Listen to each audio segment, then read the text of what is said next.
Pakistan, Japan, Indonesia, the Philippines, China, and the United Kingdom. Liberating the U.S. economy from decades of failed anti-American trade policies and delivering lasting benefits for American workers and businesses. On global health and humanitarian leadership, the United States is providing an additional $93 million to treat nearly 1 million children suffering from malnutrition with life-saving, ready-to-use therapeutic food, RUTF, from and by American producers. This critical funding will help save lives in 13 countries: Haiti, Mali, Niger, Ethiopia, Sudan, South Sudan, Nigeria, Madagascar, Central African Republic, Democratic Republic of Congo, Djibouti, Kenya, and Chad. Drawing down the entire prepositioned stock of RUTF and supporting continued production to meet ongoing needs. Moving to the Pacific, this week the United States and the Cook Islands announced a new partnership to advance scientific research and responsible seabed mineral development. As a regional leader, the Cook Islands is at the forefront of sustainable exploration, and the United States is proud to support this shared vision for innovation and mutual prosperity. Finally, turning to Southeast Asia, the United States welcomes today's General Border Committee meeting in Kuala Lumpur as a constructive first step forward in the Cambodia-Thailand ceasefire arrangement. President Trump and Secretary Rubio call on both governments to fully honor their commitments and pursue enduring peace. We welcome Malaysian Prime Minister Anwar Ibrahim for his leadership and we commend Malaysian Prime Minister Anwar Ibrahim for his leadership in facilitating this process and for co-hosting the pivotal July 28 special meeting with the United States. And with that, I'll take some questions. Yes. Thank you, Tommy. My name is Ali Barada from Al-Sharq Al-Awsat newspaper, and my question is that Lebanon's government today took a very critical decision regarding disarming Hezbollah and to accept, in fact, the U.S. proposal to solidify the cessation of hostilities with Israel. Would you please comment on that? Yes, what I can say is the United States welcomes the Lebanese government's decision on Tuesday to task Lebanese armed forces with a plan to bring all weapons under state control by the end of the year. This is an important step towards Lebanese sovereignty. We continue to watch developments in Lebanon very closely. Special Envoy Tom Barrack made it clear what the president needs to see. As long as Hezbollah retains arms, words will not suffice. The Lebanese armed forces must fully commit and act now to fully implement the government's decision. The credibility of Lebanon's government rests on its ability to match principle with practice. A quick follow-up. Iran's Foreign Minister Abbas Araghchi said that this decision by the Lebanese government will fail. And I wonder whether you have some comment on that, and also whether you can tell us if Ambassador Barrack will visit Lebanon anytime soon. Well, on that front, I have nothing to preview on that. He's been in discussion with all the players in the region multiple times, as we've discussed publicly here. What I can say again, in terms of your other question, is that we welcome this decision. And like I said at the end of that response, we need to see action match the principle that they're having there. So we need to see practice, not just principle. Yes? My question is about China. While both the US and Chinese leaders are trying to have a summit meeting in the near future, the Russian and Chinese navies carried out joint exercises in the Sea of Japan, including anti-submarine drills. And China continues to purchase Russian oil. So how are you concerned of the China's move that might help Russia? And I have a brief follow-up. Well, for the specifics, let me take that back and see if we can get further details for you on that. What I can say, though, is we've been clear about how the United States views itself as a Pacific nation. We are a Pacific nation. We've seen the highest levels of engagement with our allies and partners across the region. The fact that we stand with our allies and partners across the region, both the Secretary, of course, going to the region, but other high-level delegations from this department over just the last few weeks. So we've seen that engagement, we've seen that commitment here, and that engagement will continue. And it's been reported that Indian Prime Minister Modi is set to visit China for the first time in 7 years. And Chinese Foreign Minister Wang Yi has criticized the US tariffs imposed on countries including Brazil and India. So are you concerned that China and other BRICS countries are trying to take the lead in organizing a kind of pushback against US trade measures? Well, what I can say in terms of India is the president has been very clear in terms of the concerns he has regarding the trade imbalance, regarding the concerns he has when it comes to the purchase of Russian oil. You've seen him take action directly on that, and I refer you to the President's comments for that.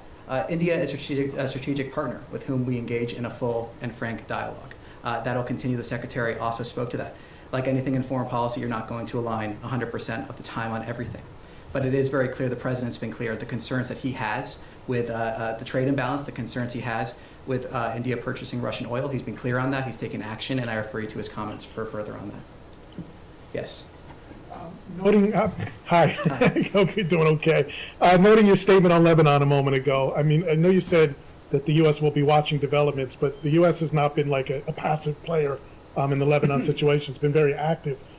Going forward, I mean, is the U.S. going to be continue to be a broker? Is it going to take on kind of an enforcer role? I mean, how can you give me a picture of how deeply involved you're going to be going forward here as Lebanon tries to implement the disarmament of Hezbollah? Well, obviously, we've seen discussions from the Ambassador Tom Barrack, the Special Envoy in the region. We've also seen comments here on Lebanon from this podium just now and in the past. In terms of our specific role, what I can say is what I said earlier, that we'll continue to watch developments in Lebanon very closely, and that we need to see the practice there match the principle that they have. One other question. A report today that the Gaza Humanitarian Foundation finally secured a meeting with United Nations officials. A, can you confirm that? And B, I know that GHF and the State Department have been calling for cooperation to happen, but never really an idea of what that cooperation would actually look like in practice. Can you give us an idea of what exactly the State Department envisions in a cooperative agreement between GHF and the UN? Well, I refer you to GHF for more details on meetings they may or not be having with different organizations or the United Nations. What I can say is we've been clear is that we want to see as much aid as possible go to the people of Gaza without it being looted by Hamas. We've been clear that we want to see creative solutions, that there's a mechanism in place that has been able to deliver 110 million meals without it being looted by Hamas. We've also been clear in our concerns about how other different delivery systems have seen issues when it comes to the diversion of aid. So the specifics, we'll see exactly. The President's talked about wanting to see more aid get into Gaza. We've seen, for example, from this podium, talking about how the Ambassador and Special Envoy Witkoff have briefed the President after their recent trip to the region. We'll see what specifics come out in terms of future steps, but there are many options being discussed. We want to see as much aid get to the people of Gaza without it being looted by Hamas as possible. Yes. A question about Europe. It has been reported in the past hours that the United States government has launched a diplomatic campaign targeting the European Union's Digital Services Act. According to this reporting, the United States would be arguing that it's imposing excessive restrictions on free speech. And given the ongoing negotiations between the United States and the European Union, could you confirm that that campaign is active, and what would be the main motivation and the outcome that the United States would like to see regarding the DSA? In terms of negotiations, are you referring to trade on that front? Yeah. So in terms of specifics on the trade negotiations, I refer you to USTR, the White House, and those directly involved in those negotiations.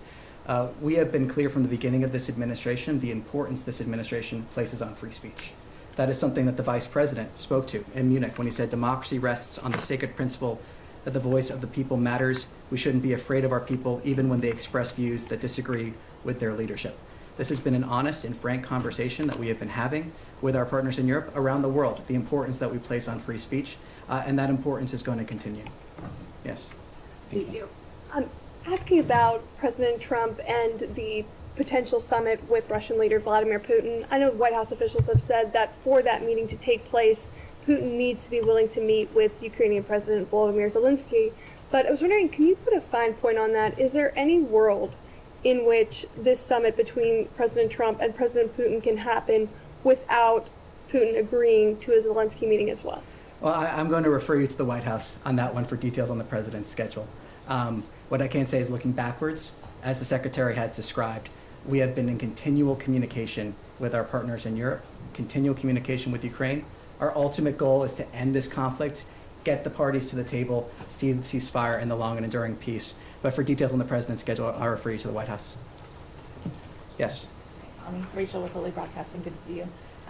In regards to Ukraine, does the Secretary have any maybe scheduling a chance meeting with his counterpart, with Ukrainian officials or with any Russian officials? I have nothing to preview in terms of his schedule at this point. Okay, and then Hugh, real quick on Haiti. You mentioned that millions of dollars are going to go towards the malnutrition problem in Haiti. However, the State Department could potentially deport thousands of people, Haitians that are currently residing in the United States, back to Haiti. There's still political instability there. What does the State Department have to say about that? Well, look, we've seen actions from this administration in order to try to encourage stability in Haiti. We've seen actions, announcements taken to try to go after those that are leading to instability in Haiti, announcements the Secretary himself has made. We see this aid from American producers, by American producers, going to these 13 countries. For specifics on TPS, I assume that you're talking about, I refer you to DHS in terms of those specific decisions. But we have seen actions here from the State Department to try to encourage stability in Haiti. We've seen, again, this announcement of aid going to Haiti and other countries as well. Thank you. Yes. Tommy, apologies. It is tough. My phone sometimes autocorrects to Tammy bad nowadays, habit. so my own phone does it. I don't know. Follow up on Russia-Ukraine again. What is your level of trust to Putin that he is not, engaging in another delaying tactic here, and how over-optimistic, or will it be over-optimistic for us to expect anything out of this meeting, potential meeting? Well, it's not a question of trust, it's a question of actions. The president has described how he's been disappointed in the actions that we have seen from Russia over recent weeks. He's talked about seeing actions, not just words. He's described that himself. So this is not a question of trust per se. This is a question of seeing actions to match up the words, but also is indicative of the commitment that we have made clear from the beginning of this administration, that we stand ready to aid in the pursuit of peace, to try to end this conflict, stop the carnage. That is our driving policy here. That remains our driving policy. And getting the sides to the table is key to reaching a diplomatic solution to this conflict. So it's not about trust, it's about action, and it's about doing everything we can to aid in the pursuit of peace and bring this war to an end. And to follow up on Russia again, today marks 17 years since Russia invaded in Georgia. They are, holding Georgian land. They have successfully seems to have implanted their pro-Russian government that is cracking down against Georgian, opposition, civil society. So, do you have any comment on both, Russian occupation and also Georgian government's behavior? The United States Embassy in Georgia put out a statement. I refer you to that statement for further details there. Yes. Hey, following up once again on Russia-Ukraine, you talk about the goal of a peaceful solution. What's at stake if we can't get that peaceful solution from a potential upcoming meeting, if negotiations go nowhere? Well, I'm not going to speculate on what may come out of these meetings. I'm not going to predict the future. What I can talk about, again, is our commitment now, what we have done, what we continue to do, engagement at the highest levels of this administration to try to end this conflict and stop the carnage. We stand ready, like I said, to aid in the pursuit of peace. We continue to do that. So I'm not going to speculate or predict the future, but I can talk about that commitment we've seen already and continue to see. Yes. Thank you. On the West Bank. Sorry? Okay. Again, thank you, Tom. On the West Bank, it's been much in the news. We've seen legislators go and visit settlements and so on, illegal settlements, talk about settlements. We know that the Speaker of the House was shown actually a plan for annexation. Now, a group of Israeli academicians issued a paper. They said that the West Bank is actually being annexed very quietly and so on. And the settlers are targeting some villages where a lot of Palestinian Americans go because they go and they build homes and so on to basically discourage development of the West Bank. My question to you, what kind of designation do you assign to the Palestinians in the West Bank and under occupation? Are they an occupied people? What status do they have? Do they occupy, let's say, they have autonomy, partial autonomy, whatever? So can you please give us, if you have a position on what designations the Palestinians have in the West Bank? We'd like to hear it. Well, the position that we do have is that we want to see a stable West Bank that keeps Israel secure and is in line with this administration's goal to achieve peace in the region. But in the short term, we remain focused on ending the war in Gaza. And then once we have broader discussions in terms of what we may see that leads to longer peace and prosperity in the region, I'm not going to preview those here. But we have continually decried violence in the West Bank from this podium and elsewhere, no matter who commits it. and we want to see a stable West Bank that, again, keeps Israel secure and is in line with our ultimate goal to see a prosperous region. Now, the family of Khamis Ayad, who the Palestinian American that was killed last week, have requested the State Department or the U.S. government to investigate the circumstances that he died as a result of fire and smoke inhalation that was started by the settler. Have you talked to the Israelis about this? Do you have any results? Do you trust their investigation? Well, look, I refer you to comments that spokesperson Ken Bruce made at this podium Right. just a few days ago. I'll also repeat here that we have no higher priority than the safety and security of the American people. Yes.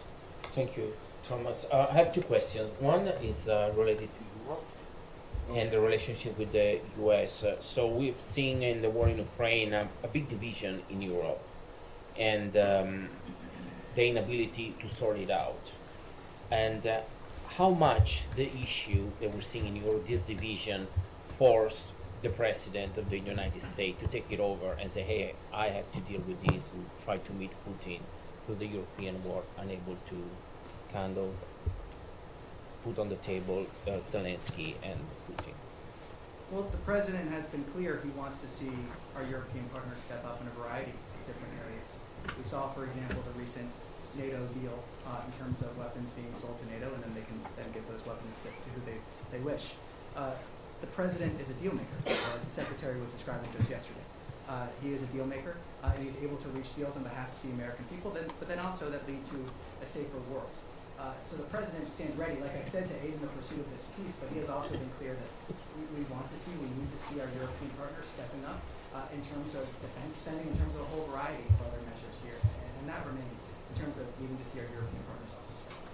Yeah, and if I can ask you, on the other front, will the United States will be involved in on the Gaza and Israeli situation beside the humanitarian foundation? Are there in place any other plan to try to bring this war to an end beside diplomacy? Well, so I'm not going to preview what decision the president may make. I already described how he was briefed following the trip, Special Envoy Witkoff and Ambassador Huckabee. There's been several different options that have been discussed. The main driver here is creative solutions. We want to see creative solutions, and we want to see a mechanism in place that delivers aid to the people of Gaza without it being looted by Hamas, without seeing aid diversion. That is the primary goal that we're having here. That's what we want to see. And we've been calling for creative solutions in order to get to that end. We've supported the Gaza Humanitarian Foundation because that mechanism, it is a mechanism in which that has been allowed to happen. 110 million meals that have been delivered to the people of Gaza without it being diverted or looted, stolen by Hamas. So we're continuing to call for creative solutions. We want to see more people involved. We want to see partnerships, but based under a mechanism that allows aid to reach the people that need it. Thank you. I want to ask two questions. First, just following up on your topper. Can you tell us a little bit more about when you expect the RUTF to actually move? And can you clarify, is this the same food aid that was previously frozen as part of the review? Well, we had another announcement on food aid. I'm not entirely sure what you're referring to there specifically, but there have been two recent announcements on food.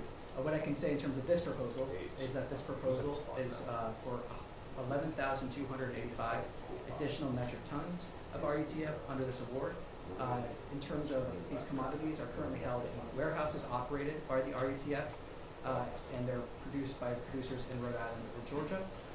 The details of this specific procurement are sensitive.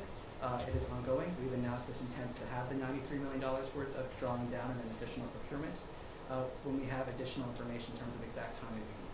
Sorry, Tommy, And can I have one more on? Say that on this specifically, this is stuff that is, your comment said that you're drawing down the entire stock in position supplies.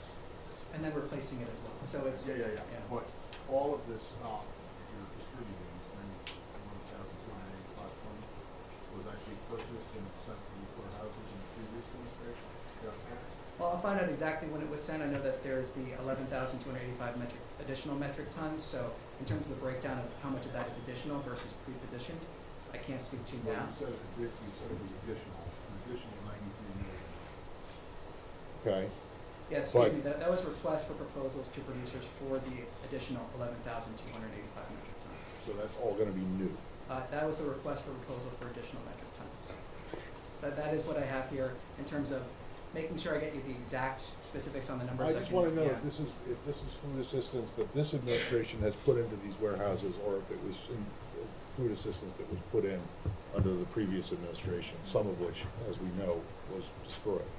Yeah, so as I was going through the numbers, I do have a breakdown here. The benefit of having some notes here. So the entire pre-petition stock of RUTF is 1,209 metric tons, but the funding will also be used to order the production of an additional 11,285 metric tons. Now that the Israeli Prime Minister has confirmed in a Fox interview his intention to occupy all of Gaza, can you speak a little bit more on the U.S. position on this? Do you see this as a way that is helpful to secure the release of the hostages still being held there and to see humanitarian aid flow?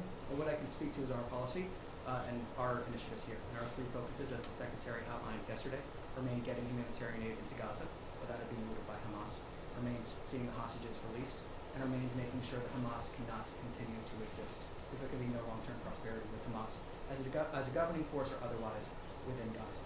So that's what our policy is, that's what our focus is, that's what I can speak to. For further details on Israel's policy, I would refer you to the government ministry. Yes. Yes, thank you, Tommy.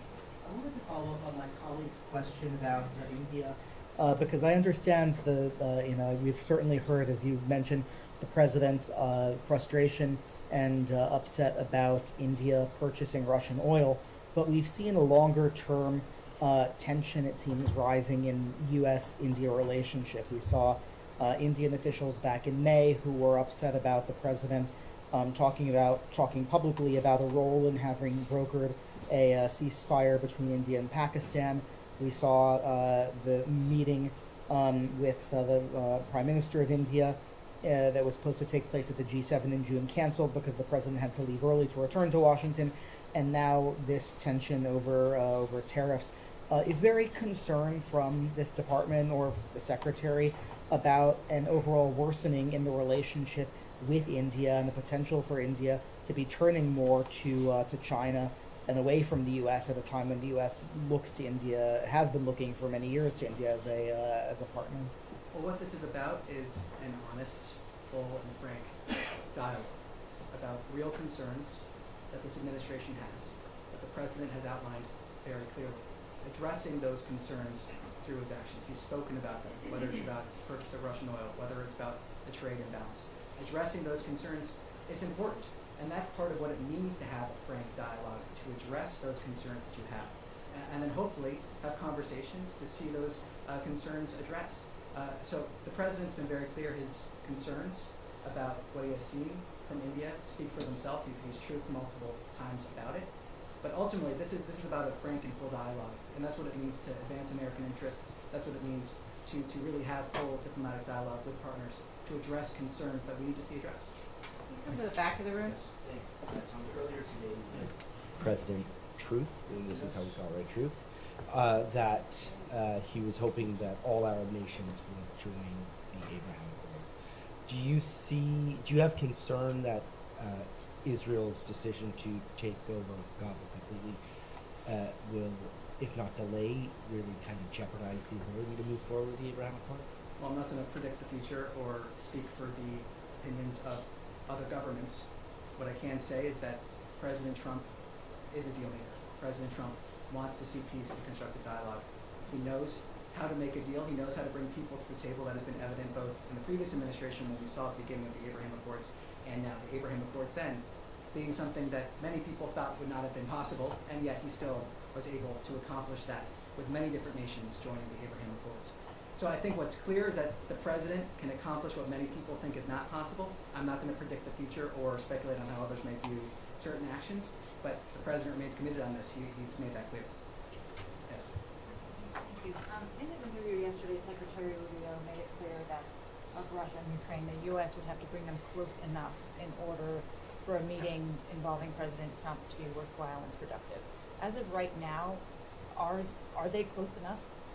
Well, I'm not going to get ahead of what the White House may announce here. I mean, ultimately, the Secretary laid out saying that was one of the things that they were discussing here when we're looking towards a potential meeting or other sort of engagement. So I will leave that to the White House or the President to decide when that happens and take his lead here. And it is a credit to his leadership that we've seen the engagement we have seen, parties come to the table when they have come to the table, and the further engagement to try to pursue peace here. Assuming they are not close enough and there is no ceasefire in place by tomorrow, which was the previously stated deadline in order to forestall sanctions by the U.S., are sanctions going to be imposed tomorrow, either secondary or in the other two? A lot of speculation involved there. I'm not going to speculate on it. It's a pretty hard deadline by the president, so, and administration officials have indicated they were expected to be put in place. Well, as you said, assuming, that's kind of where I draw the line in terms of speculation.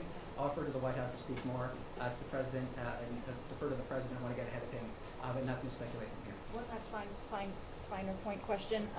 Secretary also in this interview indicated that Special Envoy Witkoff heard from the Russians about what they were asking for in order to bring an end to the war. Did they put any concessions on the table? Well, as the Secretary described in his interview yesterday, we saw conditions, which is the first time, as he described, that we have seen some of these conditions that would be needed to see an end to this war.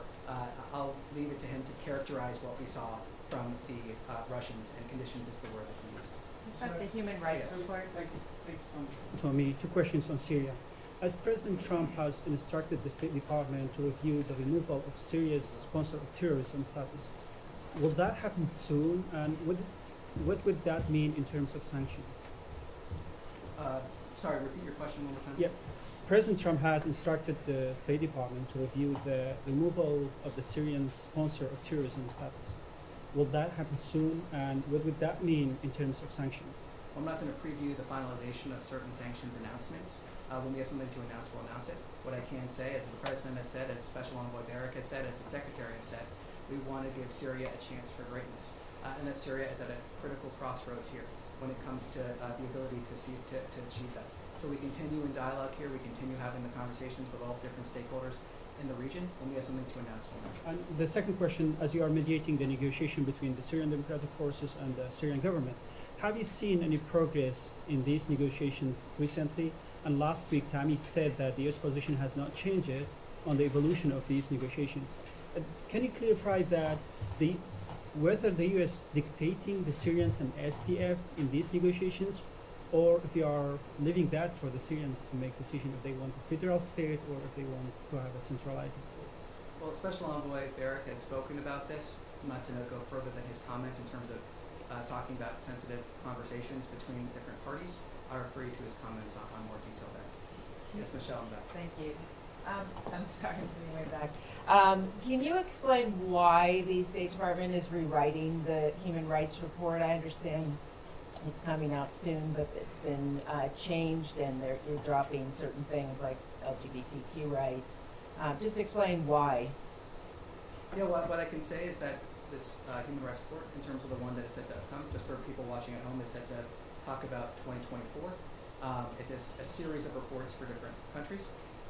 Part of the reason why we are seeing an effort to readjust this is to make it more readable, to make it more digestible, and also to reflect some of the changing priorities that we've seen from the previous administration to this one, priorities that were voted by the American people, and we at the State Department are here to carry out and fulfill. So we're seeing an ongoing conversation, and in regards to that, we're seeing an effort in order to try to make this more usable, more readable, while also reflecting the changing priorities of this administration compared to the last one. So it's always in the past seen as not a political thing. I mean, it's you're judging people based on human rights law, and but does this mean that you see it as a political tool? No, not at all. I mean, we have seen changes in the previous administration when President Biden took office, changes in terms of different examples that are used. Speaking of past reports, the examples in these reports are oftentimes illustrative, highlights of ways that we want to or concerns we want to raise, or conversations we want to have. So no, it's more of just making sure that we're implementing the policy and priority of this administration. It's not political in terms of how that was described. Yes. Questions on Azerbaijan, Armenia. First, there are reports that the trilateral summit Friday at the White House with Azerbaijan and Armenian leaders will result in the signing of an initial peace deal. Can you confirm? Could you please elaborate on that? And also, could you please clarify the U.S. position on this Zambezi corridor, this transit corridor? Well, on that second point, let me see if I can get you more details there. On your first, I refer you to the White House for details on what will happen. And on- It may or may not be happening. And on Turkey, like how do you see Turkey's role in this? We know that Turkish President Erdogan recently, both separately, met both with Armenian and Azerbaijan leaders. You know, how does the U.S. see Turkey's role in this peace process, and also generally overall its role in the post-conflict regional order? Well, what I can say is that both the President and the Secretary have said we hope to see, speaking in general, some sort of agreement soon. They both said that multiple times. The Secretary often talks about this when he has the opportunity. When there's something to announce, we'll announce it. In terms of the specifics of how that looks, when we have something to announce in terms of specifics, I'm not going to speculate or get ahead of those announcements at this time. Yes. Yes. Oh, thank you so much. My name is Ravana from Power Agency. U.S. Ambassador to Uzbekistan, Mr. Jonathan Hennick, said that it's the best time for Donald Trump to visit Central Asia. I know you don't speak for President, but this year is 10th anniversary of C5+1 platform, where Central Asian 5 countries engage with United States to make the relationship more fruitful. So do you have any plans to do for this year, because it's already August and we have like 3 months left? Anything planned for United States and Central Asia cooperation? Well, nothing to preview at this point in terms of scheduling there. Yes. Thank you.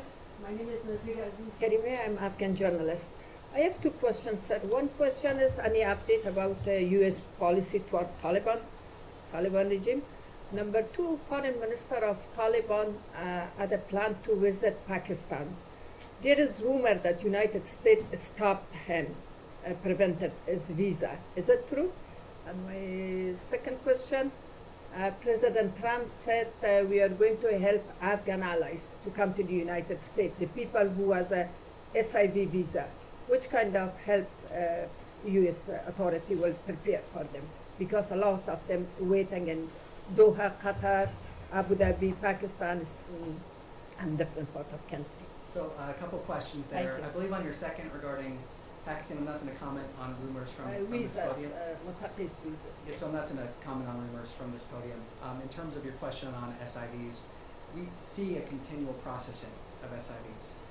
That processing has continued. That has continued for many, many years. We have seen that because of the initiatives that President Trump was talking about. So the SIV processing has continued. We expect that to continue, but also we're seeing many hundreds of those visas being processed as we go forward here. So nothing further beyond that. The processing for SIVs for Afghans has continued. Thank you. Yes. Thank you. I would like to ask you about Serbia. Secretary Rubio had a meeting with Serbian officials yesterday. Can you please provide some details beyond the readout that I'm familiar with, specifically on Secretary Rubio's broader plans for U.S.-Serbia relations and the strategic policy framework surrounding the engagement? Like, what's the goal for the State Department when it comes to Serbia? Is it the beginning of a new chapter? Is it not? What do you have for me? Well, nothing further to provide beyond the readout. So I'll refer you to that readout for further information. And with that, that's all I have for today. Thank you.